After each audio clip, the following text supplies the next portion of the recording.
Inama ya 24 y'umuryango wa EAC irateranye hariya i Arusha muri Tanzania, aho iri kwizihiza isabukuru y'imyaka 25 uno muryango umaze ushinzwe. Ni ukuvuga ko muri iyi nama hagiye haberamo udushya twinshi kandi dutandukanye, harimo ibisekeje, harimo ibiteye ubwoba. Perezida rero wa leta ya demokarasi iharanira demokarasi ya Kongo, perezida rero wa RDC yagiye akomeza kugaragaza twa dushya twe nk'ibisanzwe, aho yagiye asetsa abandi banyacyubahiro batandukanye ku bw'amagambo ye akunda kubasetsa cyane. Uyu nguyu rero akaba yagiye yigaragaza bya bindi bye n'ubundi wa mwana murizi ya marira ye ahorana. Muri iki kiganiro rero tugiye kugaruka ku dushya twaranze iyi nama, ariko cyane cyane twibanda ku byakozwe na Tshisekedi ubwo yateraga umujinya abari bari muri iyi nama, bigashaka kuba ngombwa ko bamusohora ngo bamujyane hanze. Ni inama rero y'abakuru b'ibihugu bya EAC, ikaba yavuze ko ishyirwaho rya federasiyo ryemejwe mu mwaka w'1963 n'abashinze EAC, Perezida Jomo Kenyatta wa Kenya, Dr Apollo Milton wa Obote wa Uganda na mwarimu Julius Kambarage Nyerere Tanganyika ubu yabaye Tanzania, ariko ko abahawe inshingano yo gukurikirana batakurikiranye ngo bishyirwe mu bikorwa. Ni ibiki se ibyo ngibyo twari tugiye kuvuga? Niba ari ubwa mbere ugeze kuri YouTube channel yacu, kora subscribe maze ubundi uhite ukanda ku nzogera kugira ngo amakuru yacu ajya kugereraho ku gihe. Ni iby'agaciro guhitamo uno murongo mugari wacu kugira ngo ujye wumviraho amakuru. Nguhaye ikaze, reka nze nkubwire byinshi kuri iyi nama iteraniye Arusha muri Tanzania, ihuje abakuru b'ibihugu yewe n'abari barananiwe guhura. Iyi nama ikaba yabahuje, bya bindi bivuga ngo inzira cyangwa se iminsi izabahuza. Perezida Paul Kagame rero ni umwe mu bahuye na Tshisekedi, byari bigoranye cyane mu minsi yashize kuba wakumva ko bahuye ni nk'amazi n'umuriro. Rero ibi ngibi ngira ngo ni ibintu byiza cyane kuba bongeye guhura, hari wenda hari icyo bavugana. His Excellency Paul Kagame ubwo yageraga i Arusha muri Tanzania, yitabiriye iyi nama ya 24 isanzwe y'abakuru b'ibihugu byo mu muryango wa Afurika y'Iburasirazuba, yakiranywe ibyishimo byinshi, yakirwa n'abagore beza cyane hariya bambaye mu myambaro y'abamasaye. Iyi nama rero ikaba ifite insanganyamatsiko igira iti guteza imbere ubucuruzi, iterambere rirambye, kwimakaza amahoro n'umutekano bigamije imibereho myiza. Muri iyi nama hakaba hari bunizihizwa isabukuru y'imyaka 25 uno muryango umaze ushinzwe, kandi bakaba banashyizeho umuyobozi mushya w'uyu muryango usimbura Perezida Salva Kiir wa Sudani y'Epfo. Abo bakuru b'ibihugu by'umuryango w'ibihugu bya Afurika y'Iburasirazuba bateraniye i Arusha muri Tanzania, icyicaro gikuru cy'umuryango w'ibihugu bya Afurika. N'ubundi abayobozi rero cyangwa se abakuru b'ibihugu bakaba bemeye kwihutisha ishyirwaho ry'ishyirahamwe rya politike, icyiciro cya 4 kandi cya nyuma mu kwishyira hamwe k'uyu muryango. Inama y'abakuru b'ibihugu nk'uko nabikubwiye nyine yavuze ko hari ibyari byaremejwe muri federasiyo yo mu 1963, ariko bikaba abagiye basimbura bano bagabo nakubwiye benshi muri bo banitahiye, bikaba ngo batarigeze babikurikirana ngo babishyire mu bikorwa.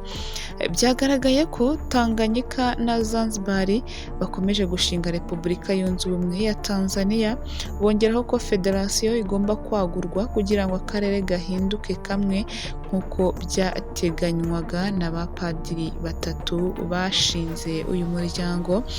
Abayobozi ba EAC bakomeje kwemeza ko ari ngombwa gushyira mu bikorwa byimazeyo amasezerano y'ubumwe bwa gasutamo n'amasoko rusange kugira ngo hazamurwe ubucuruzi bw'imbere mu karere bukiri ku kigero cyo hasi cyane. Iyi nama kandi yanitabiriwe n'abarimo Perezida wa Sudani y'Epfo Salva Kiir Mayardit ucyuye igihe, ari nawe wari uyoboye uyu muryango, Samia Suluhu Hassan wa Tanzania n'ubundi hariya iwe mu gihugu cye, Yoweri Kaguta Museveni wa Uganda, William Ruto wa Kenya, Visi Perezida w'u Burundi Prosper Bazombanza n'umunyamabanga mukuru wa EAC Veronica Nduva. Ese ni iyihe mpamvu Perezida w'u Burundi atigeze agera muri iriya nama?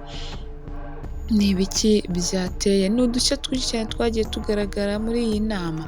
Perezida rero wa Kenya William Ruto akaba ariwe watorewe kuyobora iyi nama ndetse agahita akomerezaho no kuyobora uno muryango.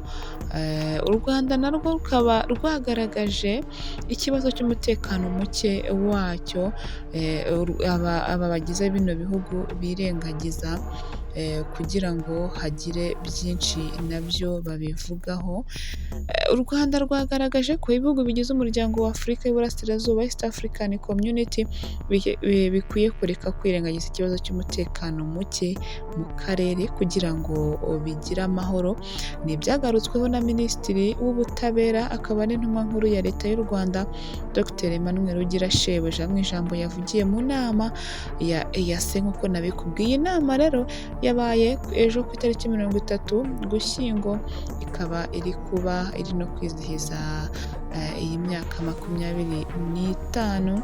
Ni inama ibaye mu gihe hari ibibazo by'umutekano muke mu burasirazuba bwa Repubulika na Demokarasi ya Kongo, ndetse u Rwanda rutabanye neza na RDC ndetse n'igihugu cy'u Burundi nk'uko nabikubwiye. Ari mu cyicaro cya Perezida wa Repubulika y'u Rwanda Paul Kagame nawe witabiriye iyo nama.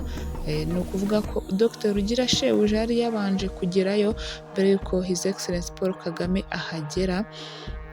Ugirashebuja rero yagaragaje ko ingabo za EAC zari zagiye kugarura amahoro n'umutekano mu burasirazuba bwa RDC zakuweyo mu buryo butasobanuwe neza, aho yagize ati hari ikibazo cy'umutekano mu karere, nta bisobanuro byeruye byatanzwe byo gukura ingabo muri Repubulika Iharanira Demokarasi ya Kongo. Ibyo ngibyo yabivugaga n'ubundi Kisekedi yicaye aho ngaho, ariho twadushya twe n'ubundi tutajya twiburira yahise atugaragaza. Ugirashebuja yagaragaje ko kugira ngo uwo muryango ukore neza hagomba kubaho kubazwa inshingano, kwizerana no gukorera mu mucyo hagati y'abawugize ndetse no kutirengagiza ibibazo bihari kandi bigaragara, aho yagize ati kutagira uburyo bwo kubazwa inshingano ntabwo bizakemura ibibazo dufite, ahubwo bizakomeza guteza umutekano muke. U Rwanda ruzakomeza gushaka ibisubizo byatanga amahoro n'umutekano mu karere karwo. Akomeza agira ati dukwiye gushaka ibisubizo byihuse kandi bikwiye, iri ni ryo shoramari ryiza cyane dushobora gukora muri twe kandi mu buryo bwiza. Iyo nama rero cyangwa se iyi nama isanzwe yitabirwa n'abaperezida bakomeye cyane b'ibihugu, dore ko n'ubu ngubu bamaze kugerayo.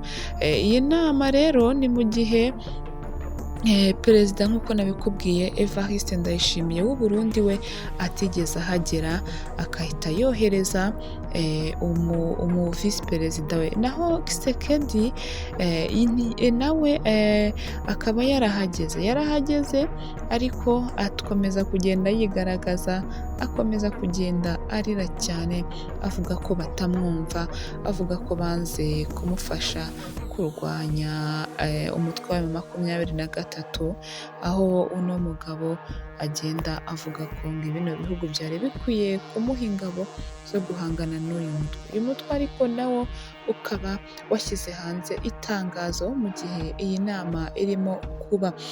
Uno muryango rero ufite intego yo kwishyira hamwe mu bya politiki, ariko ikibangamirwa ni ibibazo bikomeye birimo amakimbirane hagati y'ibi bihugu biwugize bitajya bijya imbizi rwose, bikomeza kugenda bishyamirana hagati yabyo.